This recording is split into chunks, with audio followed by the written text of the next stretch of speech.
Hello दोस्तों, स्वागत है अपना YouTube channel Ramu Rathore one two. आज क्लास 12 के लिए सबसे महत्वपूर्ण टॉपिक लेके आए हैं मैट्रिक्स। कितना मैट्रिक्स इंपॉर्टेंट है, ये 14 मार्क्स का आता है, बहुत ही इंपॉर्टेंट है। तो आप भी की कोई निश्चित परिभाषा नहीं है। वैसे एम इंटू एन के क्रम को आप भी कहते हैं, आप भी को बड़े कोष्टक से प्रदर्शित करते हैं। आव्यू के अवयव यानी कि जो आव्यू के अंदर लिखे होते हैं वो आव्यू के अवयव कहलाते हैं। जैसे आप ये लिख दीजिए A11 A12 A21 A22, ये आव्यूह को प्रदर्शित करने का तरीका है। यानी कि अगर इसमें आपको क्रम क्या होती है तो m इंटू एन को क्रम कहते हैं। जहाँ आपको पता है m क्या होती है, पंक्ति होती है, n आपको पता है क्या होता है, स्तंभ होता है। ठीक है, स्तंभ होता है। जैसे मैंने कोई आव्यूह लिखा, मान लीजिए ये लिखा है 1 2 3 4, तो इसमें आपसे पूछा जाए कि आव्यूह क्रम या कोटि बताइए, तो आपको पता है कि जो होती है वो होती है आपकी पंक्ति, यानी कि रो 1 रो 2। ये आपको पता होता है कि ये कॉलम है तो C1 C2 हो जाएगा। तो आपसे पूछा जाए तो इसमें दो पंक्तियां हैं, दो लिख दिया, यानी कि और यहाँ पे दो कॉलम है, दो लिख दिया, तो इससे क्रम जो हुआ वो 2 इंटू 2 हो गया। अगर आपसे ऐसा पूछ दिया जाए 3 to 6 4 to 6 लिखा हो, इसका आप क्रम बताइए, तो आपको पता है दो पंक्तियां, दो लिख दिया, इंटू आपसे पूछ और यहाँ पे 1 2 3 आपके तीन कॉलम है, तो इसका क्रम हो गया 2 इंटू 3।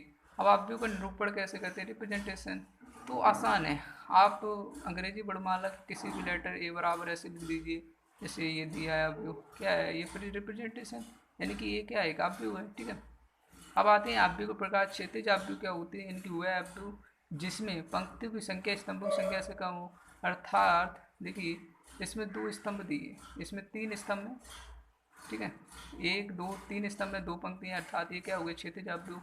अगर आपसे कह दिया जाए ऊर्ध्वाधर आव्यूह क्या होता है, वह आव्यूह जिनमें पंक्तियों की संख्या अधिक हो उसे ऊर्ध्वाधर आव्यूह कहते हैं। जैसे मान लीजिए यहाँ पे 2 3, अब आपको देखा है 2/3 लिखा है, यानी कि ये 2 3 लिखा है, इसमें दो दो कितनी है, दो रो है, तो ये क्या हो गया, ऊर्ध्वाधर आव्यूह हो गया। इसमें एक ही कॉलम है इसलिए इसे ऊर्ध्वाधर।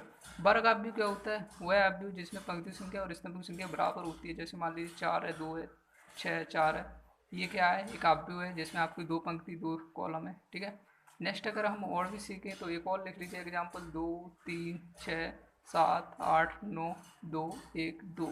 तो ये क्या है, इसमें तीन देखिए पंक्ति हैं, एक कॉलम दो कॉलम तीन कॉलम, तो तीन कॉलम है। मुख्य विकर्ण क्या होते हैं, तो विकर्ण की एक शर्त होती है कि आई बराबर जे हो और जे बराबर, यानी कि जो मुखरण विकर्ण होते हैं वो ये देखते हैं कि ये ऐसी लाइन है, ये आपके क्या होनी चाहिए, और बाकी के अन्य जो शब्द हैं वो जीरो होने चाहिए, इसे कहते हैं विकर्ण। ठीक है, कोई भी संख्या हो क्लियर होनी चाहिए, यानी कि जैसे ये 11 है, यानी कि ए का स्थान, और ये भी जैसे ये 22 है, ये भी आई बराबर 2 है, जे बराबर भी 2 है, तो इस प्रकार से A33 भी हो सकता है। ठीक है, पंक्ति आव्यूह क्या कहते हैं, वह आव्यूह जिसमें पंक्ति की संख्या केवल एक हो। जैसे मान लीजिए 4 6 7, तो ये क्या है, पंक्ति आव्यूह है। स्तंभ आव्यूह क्या होता है, जिसमें स्तंभों की संख्या केवल एक हो। मान लीजिए ऐसे एग्जांपल ले लो 6 7, ये क्या है, इसमें स्तंभ की संख्या कितनी है, आपको पता है, एक है, एक है। और ऐसे और भी एग्जांपल लिख सकते हो 6 8, तो ये केवल आपका क्या है, स्तंभ आव्यूह है। इसके बाद शून्य आव्यूह क्या होता है, वह आव्यूह जिसमें प्रत्येक अवयव शून्य हो। जैसे ये लिख लो, ये लिख लो, ये क्या है, शून्य आव्यूह, क्योंकि इसमें जो आव्यूह का प्रत्येक अवयव है वो शून्य है। आयताकार आव्यूह क्या होता है, यानी कि वह आव्यूह जिसमें पंक्तियों की संख्या और स्तंभों की संख्या बराबर नहीं होनी चाहिए। जैसे हम लिख लें 6 7 8 9 2 7।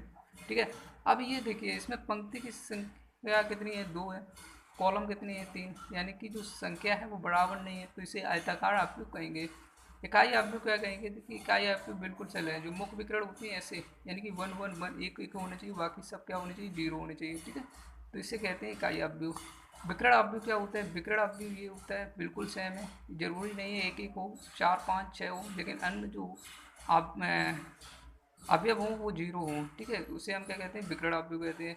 अदिश आव्यूह क्या होते हैं, देखिए विकर्ण के समान आव्यूह होते हैं, जो इनके विकर्ण हों वो इक्वल होने चाहिए। जैसे यहाँ पे अगर 4 लिख दिया तो यहाँ पर भी 4, यहाँ पर भी 4 होने चाहिए, उसे कहते हैं सदिश आव्यूह। ठीक है, नेक्स्ट ऊपरी त्रिभुज आव्यूह क्या कहते हैं, मतलब क्या हुआ, ऊपरी में, ऊपरी यानी कि विकर्ण के ऊपर जो भी संख्या होंगी वो आपकी जीरो नहीं हो सकती, या तो दो होंगे या तीन होंगे या चार होंगे, लेकिन नीचे की आपकी क्या होंगी, जीरो होंगी, क्या होंगी, जीरो होंगी। ये आपकी शक्ल होती है ऊपरी त्रिभुज है। और निम्न में क्या होती है, निम्न में सिंपल सी है कि आपकी जो विकर्ण के नीचे की चीज़ें हैं, विकर्ण के नीचे की चीज़ें हैं, जैसे 4 है, यहाँ पे जीरो, यहाँ पे जीरो, यहाँ पे जीरो, यहाँ पे 4, यहाँ पे 2, यहाँ पे 6, ऊपर की सभी संख्या जीरो होंगी, लेकिन जो नीचे विकर्ण के नीचे होंगी वो फुल जीरो नहीं हो सकती हैं, ठीक है। तो इसे कहते हैं निम्न त्रिभुजीय। हो सकता है एक दो अंक हो सकते हैं, लेकिन इससे ज़्यादा नहीं हो सकते। तो आव्यूह की समानता का रूल क्या होता है? अगर मान लीजिए कोई आव्यूह ए दिया है 2, 4, 6, 7, ठीक है, और हमसे बी आव्यूह आपको दे दिया जाए 4, 6, एक्स 7। अब आपसे पूछ दिया जाए कि एक्स का मान बताइए। तो देखिए हमने ए में देखे अवयव कितने हैं, 4 हैं, बी में भी अवयव 4 हैं, यानी कि इसमें समानता। तो हम कहते हैं समानता के नियम से, एक रूल लगाते हैं समानता के नियम से। तो हम देखते हैं, तुलना करते हैं। तो हमने तुलना की, यहाँ पे एक्स इसके रेपिड के बराबर है, तो 6, एक्स का मान क्या आ गया 7। केवल तुलना करने से आ जाता। केवल एक और एग्जांपल लिख लेते, दूसरा क्वेश्चन क्या हो सकता है, जैसे 2x+7 लिख लिया, 6 लिख लिया, 7 लिख लिया, 4 लिख लिया, ठीक है। इसके बराबर में एक कंडीशन और दी, यहाँ पर देखिए 6, 7, 8। आप बताइए x का मान क्या होगा। तो x की वैल्यू सिंपल है, इसके बराबर क्या रख देंगे इसके, क्योंकि ये देखिए इसमें भी अवयव है, ये सभी ऐड हैं, इसलिए अवयव बराबर होंगे। तो हम 2x+7 = 6 लिख देंगे। तो 2x यानी कि इस साइड ले जाते हैं, तब ये क्या हो जाएगी माइनस की, तो 6 - 7। तो यहाँ पे x बराबर -1 आ गया। तो यहाँ पे x बराबर 1 - 2। तो आंसर क्या आ गया 1 - 2। तो यहाँ पे क्लियर हुआ। तो इस प्रकार आप अवयव की समानता नियम से अन्य चीज़ें निकाल सकते हैं। तो अगर आपको ये वीडियो पसंद आई हो तो लाइक एंड शेयर कर दीजिए और सब्सक्राइब कर लीजिए, जिससे मेरी वीडियो आप तक सबसे पहले पहुँचे। Thanks for watching.